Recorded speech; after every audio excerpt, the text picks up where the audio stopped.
Yon mga masters, bali 8 videos, araw-araw tuwing umaga na po tayo mag-a-upload. Maraming salamat sa mga solid kong masters dyan na patuloy pa rin na sumusuporta sa aking mga ina-upload na kwento o videos. At sa mga hindi nag-skip, maraming salamat po sa inyong lahat. At mag-iingat po kayo palagi and God bless. Magandang gabi mga masters, bali ngayon po ay 8 videos po ma-upload ko po sa aking YouTube channel.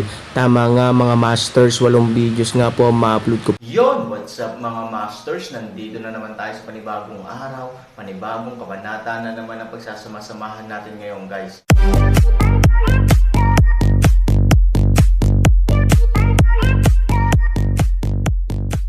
Bali mga masters, kung bago ka pa lang po sa aking YouTube channel, please click the subscribe button, lalong-lalo na po yung notification bell guys, para maging connected pa rin tayo sa isa't isa at maging updated kayo sa mga susunod ko pang video. Bali mga masters, bago natin umpisahan ng kwento ay mag-shoutout po muna tayo para sa mga solid nating tagapakinig. Shoutout kay Christopher Canoy, shoutout kay Mario Francisco. Yun na nga mga masters, no? Bali hindi na ito patagalin. In 3, 2, 1, let's go!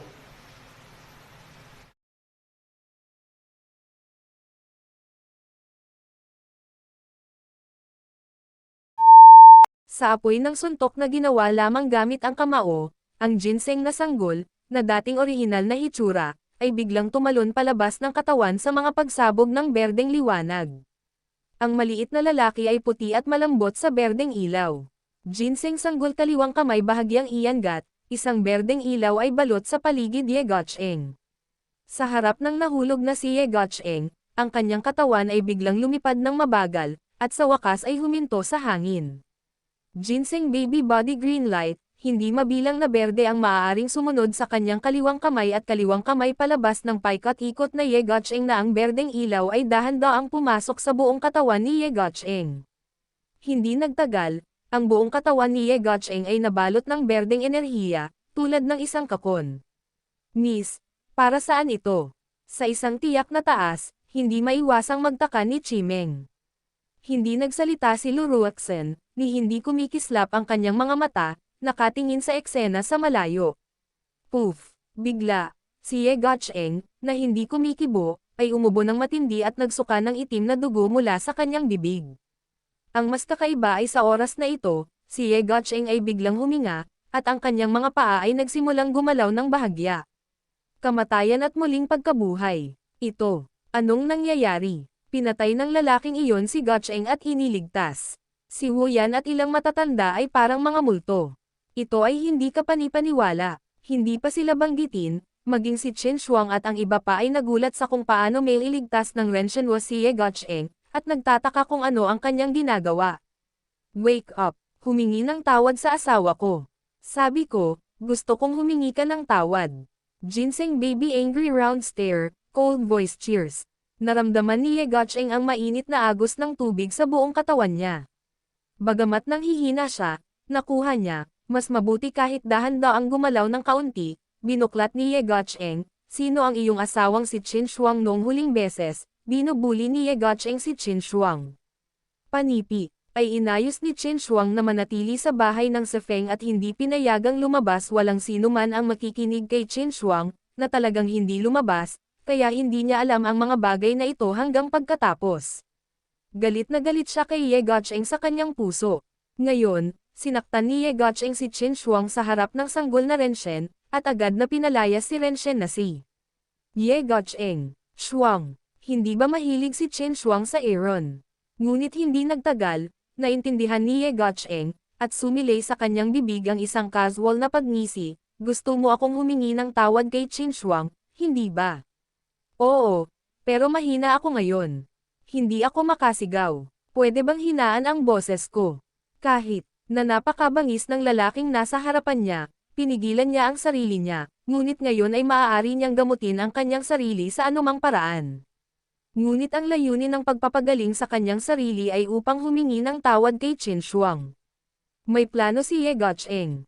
Dahil isa-isang tinawag ng batang lalaki si Qin Shuang na kanyang asawa, nangangahulugan ito na hindi gaanong mataas ang kanyang IQ, at napakarami na niyang ginagawa. Para sa isang paghingi ng tawad, maaari siyang magamit upang gamutin ang kanyang sarili. Hindi. Pagkababa pa lang ng boses ng Ginseng Baby, tumaas talaga ang green energy sa kamay niya. Biglang naramdaman ni Ye Gotcheng na mas komportable sa katawan at mas mabuti sa espiritu. Sa loob lamang ng ilang minuto, naramdaman ni Ye Gotcheng na naka-recover na siya ng 80% o 70%. Nakakamangha, nakakamangha. Ngayon, humingi ng tawad. Ginseng Baby cold voice cheers away. Ngumisi si Ye Gotcheng sa kanyang puso.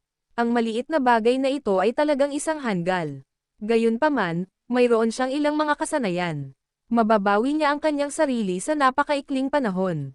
Hindi nakakagulat na nasaktan ng husto ang Aaron sa simula, ngunit bigla siyang bumalik pagkalipas ng ilang minuto. Nang bubuksan na ni Ye Gotcheng ang kanyang bibig, biglang nanliit ang kanyang mga mata. Dahil natagpuan niya na ang lahat ng pinagmumulan ng berdeng enerhiya ay nagmula sa kaliwang paa ni Ren Shanhua. Sa oras na ito, ang kaliwang paa ni Ren Shanhua ay halos nawawala ang kalahati. Bukod dito, sa patuloy na paglitaw ng berdeng enerhiya sa kanyang sariling tagiliran, ang kanyang kaliwang binti ay mabilis at dahan-dahan ding natunaw. Ibig sabihin, ang berdeng enerhiya ay nagmumula sa katawan ng lalaking ito. Bagamat nakabawi siya ng 70% o 80%, ngunit isipin mo na lang ang bangis ng taong ito, nagpa siya si Ye Gotcheng. Ang mga ganoong bagay, ang manatili sa panig ng Aaron ay isang banta, ngunit manatili sa kanilang sariling panig, ito ay isang kayamanan. Kung mayroon siyang ganoong bagay sa kanyang sarili, magkano ang tataas ng kanyang pangkalahatang pagiging epektibo ng labanan. Kahit nalunukan mo ito ng diretso, magdudulot ito ng hindi inaasahang epekto. Iniisip ito, si Ye Gotcheng sa puso ng isang mabangis na panunuya, isang plano na agad na nabuo sa utak. Sa sumunod na segundo, si Ye Gotcheng ay nagkunwaring sumusubok na sumigaw, ngunit agad na tinakpan ang kanyang dibdib at ubo ng matindi. Ang ubo ay ang langit ay madilim, ang araw at ang buwan ay madilim, at ang Buddha ay maaaring mamatay anumang oras kung hindi siya makabangon sa isang hininga. Ilang sandali pa, pumulupot siya, maliit na ninuno, mali ako, gusto ko talagang humingi ng tawad, pero, masyado akong nasaktan, hindi talaga ako makaiyak. Bakit hindi muna ako humihingi ng tawad? O sinusubukan mo ba? Tandang pananong. Nawalan ng braso si Jihan 3,000, naapektuhan ang buong sarili niya. Isipin mo dito, Ginseng Baby biglang tumaas ang green energy. At ikaw Gotcheng, ngunit isang malamig na liwanag ang kumislap sa kanyang mga mata. Pagkababa ng boses, biglang nagpatuloy si Ren Shanhua. Tumataas ang berdeng enerhiya. Nanginginig ang buong katawan ni Ye Gotcheng at nakatitig ang kanyang mga mata. Ang kanyang dugo ay parang kumukulong tubig. Siya ay hindi lamang tumalon ng mainit, ngunit din sumugod sa kanyang utak desperadong. At ang katawan ni Ye Gotcheng ay parang binubugbog ng mga tao, patuloy na lumalawak. Mula sa isang gwapong binata na may ordinaryong figure, bigla siyang naging isang napakalaking matabang lalaki na tila tumitimbang ng daan-daang kilo. Sa mga salita ng Aaron, ito ay parang fermented bubble powder. Hindi ka ba masaya? Tara, ipaparamdam ko sayo. Malamig na uminom si Ginseng Baby at nagpatuloy sa kanyang kamay. I'm wrong. Pakiramdam ni Ye Gotcheng ay napakahirap huminga. Desperado siyang nagpupumiglas sa hangin. Sinusubukang hawakan ng mataba niyang kamay ang kanyang lalamunan, ngunit nalaman niyang dahil sa pamamaga ng kanyang katawan, hindi ito mahawakan ng kanyang kamay. Sa wakas, sa ilalim ng patuloy na pagkubkob ng berdeng enerhiya, nanlaki ang mga mata ni Ye Gotcheng, kumaibot ng ilang beses at nahimatay. Sa tingin mo ayos lang. Ginseng sanggol mabangis ng ngiti, maliit na taong ngumiti bilang kasamaan bilang ghosts. Ang berdeng enerhiya sa kamay ay nakolekta, inilagay si Ye Gotcheng ng direkta sa lupa, sa parehong oras, ang pulang ilaw sa katawan ay lumilitaw.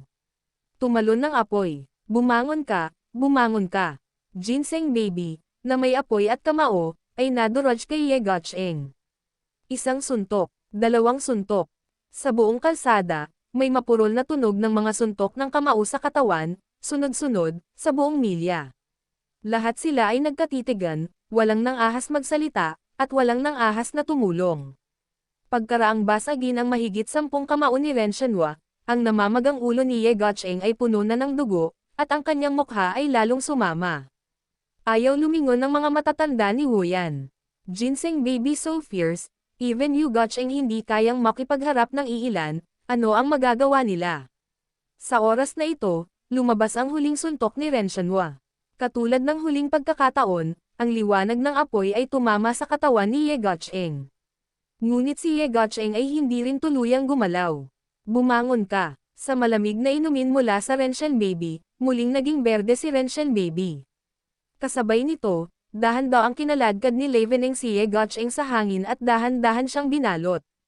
Hindi nagtagal, umubo ng mahina si Ye Gotcheng at dahan-dahan iminulat ang kanyang mga mata. Pagkatapos, nagsisimula itong ayusin, pagkatapos ay gumaling, at pagkatapos ay namamaga. Pagkatapos, siya ay itinumba ng Ren Shanhua. Hinawakan ni Huyan ang kanyang noo gamit ang kanyang kamay at iniyuko ang kanyang ulo sa katahimikan. Ang matanda sa Wuliufeng ay ganito lahat, hindi ko makita. Pinatay, iniligtas at pinatay. Si Aaron ay isang pervert, kahit ang kanyang mga nasasakupan ay napaka-perwisyo. Damit Huyan ay labis na nanlulumo, at siya rin ay lihim na natutuwa na si Ye Gotcheng ay nasa harap niya. Kung siya ay pinahirapan, ang kanyang likod ay magiging malamig. 5 matatanda hawak ang noo, kahit ang ulo ay hindi naglakas loob na iangat, sa takot na baka makita siya ng iba na magsalita. Oo, some pain, kahit na ang maliit na bagay ay naging abnormal na tulad nito, ito ay nasa abnormal na pugad. Huyan, anong ginagawa mo ngayon? Ang 6 na matatanda ay nasa parehong posture, natatakot na umiyak at tumawa. Hindi alam ni Huyan na naroon ang abnormal na gadget, at hindi sila nang ahas na tumulong, ngunit bilang isang may tiwala sa paligid ni Ye Gotcheng, hindi siya maka-withdraw kahit man lang bago namatay si Ye Gotcheng. Si Ye Gotcheng ang gulugad ng kanilang gang at ang hinaharap. Ano pa ang magagawa natin? Magkunwaring masakit ang ulo. Nanlulumong sabi ni Huyan A, ang mababang ulo ay patuloy na tinatakpan ang noo. Tinitigan ni Qin Shuang si Renshen na sanggol, ngunit hindi niya magawang tumawa o umiyak sa kanyang mukha. Bagamat masyadong malupit ang kanyang paraan, ginagawa niyang parang tanga si Ye Gotcheng.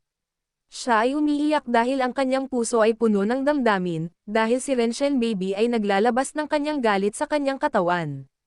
Bagaman ang Ginseng baby ay may asawa, hindi niya ito siniseryoso, at kahit na ang Ginseng baby lamang ay itinuturing na isang kaibig-ibig na bata, siya ay lubos na naantig sa ginawa ng Ginseng baby ni Fuli at ng iba pa. Ang imahe ni Ren Shanhua sa kanilang mga mata ay katulad ng kay Qin Shuang.